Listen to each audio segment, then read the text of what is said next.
तो नमस्कार, quality education centre में आप लोगों का स्वागत है। मैं आप लोगों को आज क्लास 9th का केमिस्ट्री का अति लघुत्तरीय क्वेश्चन आंसर बताने जा रहे हैं।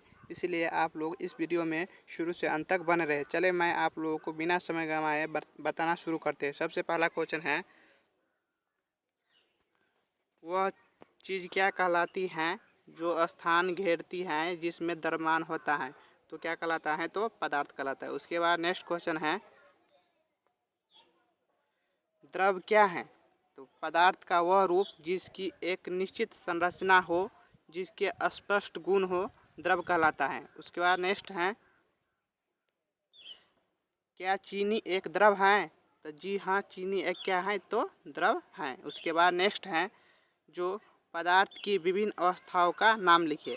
तो मुख्य रूप से पदार्थ का 3 अवस्था होता है, जिसका नाम होता है, पहला का ठोस, दूसरा का नाम होता है द्रव, तीसरा का नाम होता है गैस। उसके बाद चतुर्थ अवस्था का नाम पूछे तो चतुर्थ अवस्था को प्लाज्मा अवस्था कहा जाता है, पंचम अवस्था को बोस-एस्टीन कहा जाता है। उसके बाद नेक्स्ट है, पदार्थ द्वारा अधिकृत स्थान क्या कहलाता है? तो पदार्थ द्वारा अधिकृत स्थान को आयतन कहा जाता है। उसके बाद नेक्स्ट है,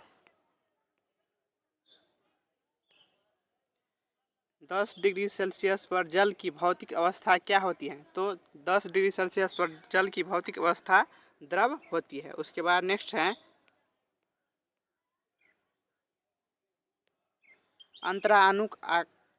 अंतराणुक स्थान से आप क्या समझते हैं? तो पदार्थ के कणों के मध्य रिक्त स्थान को अंतराणुक स्थान कहते हैं। पदार्थ के कणों के बीच जो रिक्त स्थान होते हैं उसे ही हम क्या कहते हैं? अंतराणुक स्थान कहते हैं। उसके बाद नेक्स्ट है, अंतराणुक आकर्षण बल क्या है? तो पदार्थ अत्यंत छोटे छोटे सूक्ष्म कणों से बने होते हैं। इन कणों के बीच एक प्रकार का आकर्षण बल कार्यरत रहता है। उसी आकर्षण बल को ही अंतराणुक आकर्षण बल कहा जाता है या कहते हैं। उसके बाद नेक्स्ट है, ठोस पदार्थ में बहाव क्यों नहीं होती है? तो ठोस पदार्थ के कण इतने मजबूत होते हैं कि अपनी मजबूती से परस्पर बंधे रहते हैं, जिसके कारण अंतरा अंतराण्विक स्थान बहुत कम होता है। इसलिए ये निर्वात एक दूसरे के ऊपर से फिसल नहीं सकते हैं, अतः ठोस पदार्थ का बहाव नहीं होती है। उसके बाद नेक्स्ट है,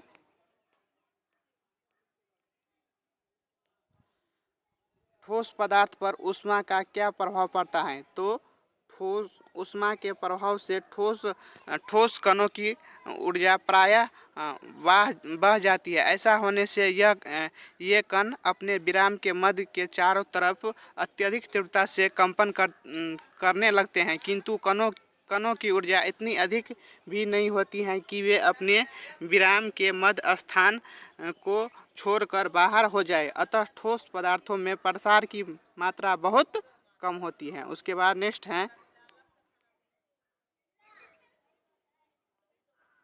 उस प्रक्रिया का नाम बताएं जिसमें किसी दूषित वस्तु की दुर्गंधता उसके चारों ओर वायु में फैल जाती है। तो ऊर्ध्वपातन के द्वारा जो दूषित वस्तुओं का दुर्गंध जो होता है सो चारों ओर क्या होता है? फैल जाता है। उसके बाद नेक्स्ट है,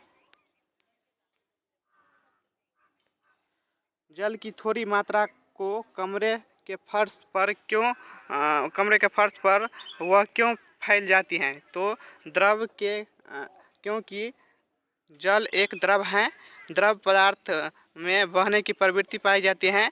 इसी कारण से जल थोड़ी मात्रा में कमरे के फर्श पर गिरा देने से क्या होती है? तो फैल जाती है। उसके बाद नेक्स्ट है, 10 डिग्री सेल्सियस और 25 डिग्री सेल्सियस में किस ताप पर जल का वाष्पन अधिक होगा? तो जब टेम्परेचर अधिक होगा तो स्वाभाविक बात है क्या होता है? वाष्पन अधिक होता है। तो 25 डिग्री ताप पर क्या होगा? जल का वाष्पन तेजी से होगा, यानी अधिक होगा। उसके बाद नेक्स्ट है, किसी द्रव के क्वथनांक पर वायु के दाब का क्या प्रभाव पड़ता है? तो द्रव का क्वथनांक वायुमंडल के दाब पर निर्भर करता है। वायुमंडल का दाब अधिक रहने पर द्रव का क्वथनांक भी बढ़ जाता है। इसके विपरीत वायुमंडल का दाब कम रहने पर द्रव का क्वथनांक भी कम हो जाता है। जब हम वायु के ऊपर जाते हैं तो वायुमंडल का दाब कम होने लगता है, जिससे कि द्रव का क्वथनांक भी क्या होता है? तो कम हो जाता है। उसके बाद नेक्स्ट है सामान्य दाब पर एक पदार्थ का क्वथनांक कमरे के ताप से कम है, तो बताइए उस पदार्थ की भौतिक अवस्था क्या है। तो उस पदार्थ की भौतिक अवस्था क्या होगा, तो द्रव होगा। उसके बाद नेक्स्ट है किसी ठोस के द्रवनांक की परिभाषा क्या है। तो ठोस पदार्थ के द्रवनांक प्रायः क्या होते हैं, तो उच्च होते हैं। उसके बाद नेक्स्ट है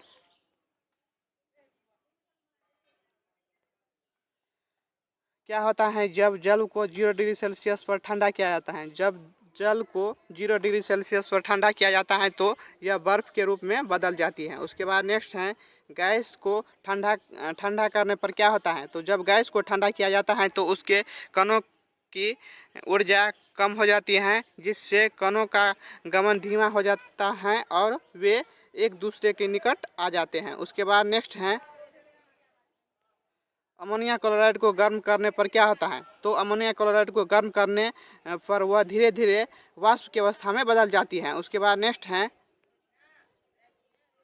पदार्थ की चतुर्थ अवस्था को क्या कहा जाता है। तो पदार्थ के चतुर्थ अवस्था को प्लाज्मा अवस्था कहा जाता है। उसके बाद नेक्स्ट है क्या कारण है कि गैस को संपीड़ित किया जाता है किंतु द्रव को नहीं। तो इसका कारण यही है कि गैस की अपेक्षा द्रव में अंतराण्विक स्थान बहुत क्या है, तो कम है। इसीलिए गैस को तो संपीड़ित किया जाता है किंतु द्रव को नहीं। उसके बाद नेक्स्ट है उस गैस का नाम बताइए जिसकी आपूर्ति अस्पतालों में द्रव के रूप में किया जाता है। तो अस्पतालों में द्रव के रूप में ऑक्सीजन गैस का प्रयोग किया जाता है। उसके बाद नेक्स्ट है किसी पदार्थ का ताप 35 डिग्री सेल्सियस है तो केल्विन में इसका मान क्या होगा। तो केल्विन में इसका मान यह होगा, इसका फार्मूला यह होता है कि 0 डिग्री सेल्सियस बराबर 273.15 केल्विन होता है। तो यहाँ पर 35 डिग्री सेल्सियस दिया है तो 35 प्लस 273.15 बराबर क्या हो जाएगा, 308.15 केल्विन हो जाएगा इसका आंसर। उसके बाद नेक्स्ट है सामान्य दाब पर जल के एक नमूने का क्वथनांक 102 डिग्री सेल्सियस है। क्या यह जल शुद्ध है। तो यह शुद्ध नहीं है, क्या है, अशुद्ध है। उसके बाद नेक्स्ट है उबलते हुए जल की तुलना में उसका भाप अधिक जलन पैदा करता है, क्यों। तो अधिक ताप के कारण उबलते हुए जल की तुलना में भाप अधिक जलन पैदा करता है। उसके बाद नेक्स्ट है क्या अमोनिया की गैसीय अवस्था को वाष्प कहा जा सकता है। तो अमोनिया की गैसीय अवस्था को वाष्प नहीं कहा जा सकता है। उसके बाद नेक्स्ट है एक ऐसा सामान्य पदार्थ का नाम लिखिए जिसमें गर्म या ठंडा करने पर उसकी अवस्था में परिवर्तन हो जाता है। तो यह क्या है, तो एक जल है। उसके बाद नेक्स्ट है अल्कोहल और ईथर में किसका वाष्पन तीव्रता अधिक होता है। तो अल्कोहल और ईथर में ईथर का वाष्पन क्या होता है, तो अधिक होता है। उसके बाद नेक्स्ट है पदार्थ द्वारा अधिकृत स्थान को क्या कहा जाता है। तो पदार्थ द्वारा अधिकृत स्थान को क्या कहा जाता है, तो आयतन कहा जाता है। उसके बाद नेक्स्ट है क्या पदार्थ के ठोस रूप में भी इसके कण गतिमान होते हैं। तो जी हाँ, पदार्थ के ठोस रूप में भी उसका क्या होता है, तो गतिमान होता है। इतना ही जानकारी था इस वीडियो में। धन्यवाद।